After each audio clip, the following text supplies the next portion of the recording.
Tonight at 5 o'clock, the jury has been seated and testimonies already underway in the trial against former LMPD officer Brett Hankison. He's being tried on civil rights violations during the shooting at Breonna-Taylor's apartment. Thanks for joining us. I'm Shay McAllister. And I'm Doug Proffitt, a Metro Police sergeant, taking the stand today, saying he was shocked by Hankison's actions. But a defense attorney say Hankison was firing for their protection.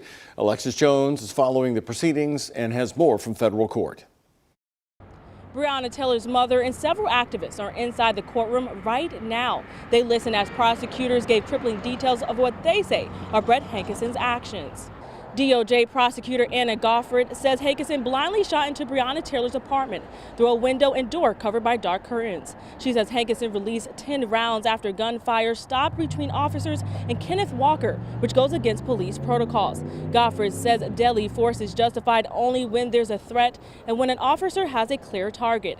She adds the jury will hear from Detective Myles Cosgrove, who agrees Hankison was reckless. They will also hear from SWAT officer Chris Kitchen, who says he saw Hankison jumping and pumping his fist after the shooting. However, the defense argues none of what the prosecution says is true.